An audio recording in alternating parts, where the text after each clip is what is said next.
चलो देखो जी, आज जो भी पढ़े जल्दी से, ठीक है ना। क्या करेंगे? डिवाइड करेंगे, डिवीजन करेंगे, ठीक है। इसके पिछले क्लास में, ठीक है ना, दो मॉडल को देख लिए। कितना मॉडल? दो। ठीक है ना। तो तीन को देखें। सबसे पहले किसने बताया? सबसे पहले जे थॉमसन। ज़्यादा कुछ नहीं बता पाया, ठीक है ना। बताया क्या कि इलेक्ट्रॉन प्रोटॉन क्या होता है, समान होता है, यानी उदासीन होता है, काम का चीज बस उतना ही था, ठीक है। उसके बाद फिर कौन आता है? रदरफोर्ड। रदरफोर्ड बताता है कि ठीक है ना, क्या होता है कि न्यूक्लियस होता है जो धनावेशित होता है, उसके बाद, ठीक है ना, एक ऑर्बिट होता है, ठीक है ना, एक कक्षा होता है जिसमें इलेक्ट्रॉन चारों तरफ घूमता है, जिसको क्या नाम दिया? ऑर्बिट नाम दिया, ठीक है ना। लेकिन इसमें कमी क्या निकल के आया? कमी ये निकल के आया कितना ऑर्बिट में कितना इलेक्ट्रॉनों की संख्या होगा वो नहीं बता पाया। उसके बाद और क्या नहीं बता पाया? ये नहीं बता पाया कि इसमें जो है, ठीक है ना, कि जो इलेक्ट्रॉन घूमेंगे उसका एनर्जी आखिर, ठीक है ना, कंटिन्यू किस तरह से बरकरार रहेगा, समझा? यानी कि ये परमाणुओं के अस्तित्व के बारे में नहीं समझा पाया, ठीक है ना। फिर आपको आता है नील्स बोर का एटॉमिक मॉडल, जिसमें, ठीक है ना, रदरफोर्ड के बताए गए कमियों को दूर कर देता है। और इसमें देखिए, और इसका एक और भी बेनिफिट इसको इसलिए होता है कि जब ये, ठीक है ना, अपना मॉडल लाता है उसमें तीनों फंडामेंटल पार्टिकल का खोज हो चुका था, यानी इलेक्ट्रॉन, प्रोटॉन और न्यूट्रॉन का खोज हो चुका था। और इससे पहले वाले में सिर्फ इलेक्ट्रॉन और प्रोटॉन की जानकारी थी। अब देखिए उसने क्या कहा कि जो न्यूक्लियस है उसमें प्रोटॉन और न्यूट्रॉन है, और इसके बाहरी जो पाथ है जिसपे इलेक्ट्रॉन, ठीक है ना, क्या करता है? घूमता है।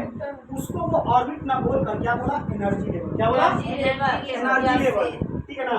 एनर्जी लेवल बोला या सेल बोला? क्या बोला? सेल बोला। अच्छा, एनर्जी लेवल वो इसलिए बोला, ठीक है ना, क्योंकि देखिए ये जो इलेक्ट्रॉन का एनर्जी, ठीक है ना, सबसे कम होगा वो न्यूक्लियस के पास रहेगा, और सबसे ज्यादा वाला दूर रहेगा, समझ में आ रहा? ठीक है, क्योंकि चार्ज है। और देखिए इसमें नाम भी दिया, ठीक है ना, 1 2 3 4, या अल्फाबेट में KLM, यानी कि के के लिए, मान लीजिए आपको के कहना है, मतलब समझ जाइए, ठीक है ना, एक के लिए, ठीक है ना, 2 मतलब L से, 3 मतलब M से, 4 मतलब N से, 5 मतलब O से, समझ में आ रहा? और इसमें एनर्जी का एक क्रम है, यानी कि लेवल बताया कि के सबसे कम एनर्जी, उससे ज्यादा L में, उससे ज्यादा M में, उससे ज्यादा N में, उससे ज्यादा O में।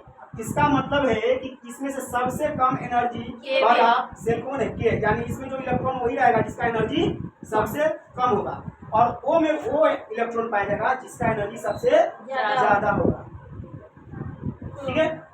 उसके बाद देखिए इसने ये भी बताया कि किस ऑर्बिट में कितना अधिकतम इलेक्ट्रॉन हो सकता है, यानी अधिकतम का एक फॉर्मूला दिया, ठीक है ना, अधिकतम का फॉर्मूला दिया। उस फॉर्मूला को 2n स्क्वायर, जहाँ n कहाँ है? n कक्षाओं की संख्या की होता है। इसका मतलब इस फॉर्मूला के हिसाब से अगर हम k का अगर निकालें, k का निकालें तो 2 और n 1 है, यानी कितना आएगा? 2 इलेक्ट्रॉन, ठीक है ना। यानी कि k के वास्तव कक्षा में कितना इलेक्ट्रॉन होगा? अधिकतम 2। इसका मतलब ये नहीं कि एक नहीं रहेगा, एक भी रह सकता है। अधिकतम का ये फॉर्मूला दिया है, ठीक है ना। उसके बाद उसी फॉर्मूला के हिसाब से चलिए तो 2 अगला में आपका कितना? L में कितना हो जाएगा? 8, कितना होगा? 8 इलेक्ट्रॉन होगा। इसका मतलब ये नहीं कि 8 से कम नहीं होगा, 8 से भी कम रह सकता है, अधिकतम 8 होगा। उसके बाद देखिए M के लिए कितना हो जाएगा? 18 इलेक्ट्रॉन। M के लिए 18 इलेक्ट्रॉन। तो ये कितना इलेक्ट्रॉन होगा बता दिया, लेकिन आगे चलकर पूर्णतः व्यवस्था को ये भी नहीं बता पाएगा, ठीक है ना। पूरी तरह कितना इलेक्ट्रॉन होगा, लेकिन व्यवस्था को, इलेक्ट्रॉन की व्यवस्था को पूरी तरह से भी नहीं बता पाया। तो फिर इसके कमी को दूर करता है बोल्ट्जमैन का योजना, ठीक है ना। यानी ये देखा कि आखिर यहाँ जो व्यवस्था में गड़बड़ आ रहा था कैसे आ रहा है। तो देखिए इसने कुछ अपना, ठीक है ना, बताया। जैसे पहला इसी के बारे में बताया कि सभी का एनर्जी लेवल अलग अलग होता है, और जैसे हम न्यूक्लियस से दूर जाते हैं एनर्जी बढ़ता जाता है। किसका? सेल का। यानी वही बताया, के से बड़ा एल एनर्जी के रूप में, एम से बड़ा एन, एन से बड़ा ओ, ठीक है ना। अधिकतम का फॉर्मूला भी अप्लाई किया, ठीक है ना, इस तरह से होगा। लेकिन तीसरा ये बताता है कि देखिए जब कक्षा में 8 इलेक्ट्रॉन पूरा हो जाता है, ठीक है, तब इसका अगला कक्षा में, ठीक है ना, जाना प्रारंभ कर जाता है। यानी एम वाला में क्या होगा कि 18 होना चाहिए, 18 होना चाहिए, लेकिन जैसे इसके वास्तव कक्षा में 8 इलेक्ट्रॉन होता है, उसके बाद वाला जो इलेक्ट्रॉन है वो अपने अगले कक्षा में जाने लगता है। उसके बाद अगला ये बताया कि अंतिम कक्षा में अधिकतम कितना इलेक्ट्रॉन होगा? 8। और उससे पहले वाले में ठीक है ना अधिकतम 18 इलेक्ट्रॉन ही रह सकते हैं। ठीक है, अगर मान लीजिए कि 1 2 3 से अधिक ऑर्बिट है और बाहर वाला में अगर 8 है, उससे पहले वाला में 18 अधिकतम रह सकता है, 19 नहीं रहेगा। उससे पहले वाला में 19 नहीं रहेगा।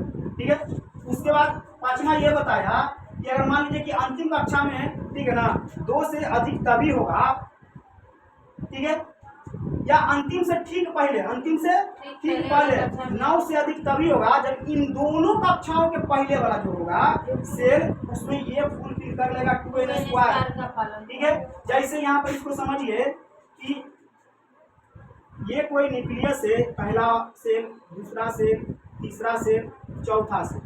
ठीक है, तो बाहरी कक्षा में 2 से प्लस और इससे पहले वाला में 9 से प्लस तभी होगा जब इससे इन दोनों से पहले वाले में ये फॉर्मूला पे फुलफिल हो जाएगा। समझे? उससे पहले वाला यही ना है 2n² पे, तभी होगा। अगर नहीं होगा यहाँ 9 से आगे नहीं बढ़ेगा और यहाँ 2 से आगे नहीं बढ़ेगा।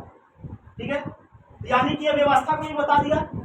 समझ में आ रहा है? अब इसको नहीं किया, इसको क्या कर लेना, आपको याद कर लेना। ठीक है, नहीं भी समझ में आ रहा है, समझ में आ भी रहा होगा, फिर भी आपको ठीक है थोड़ा बहुत कहीं दिक्कत होगा, इसको याद कर लें। ठीक है, आगे आपको ठीक है इलेक्ट्रॉनिक कॉन्फ़िगरेशन जब होगा वहाँ पे और क्लियर हो जाएगा। उसका देखिए एटॉमिक नंबर। ठीक है, एटॉमिक नंबर को किससे डिनोट किया जाता है? जेड से।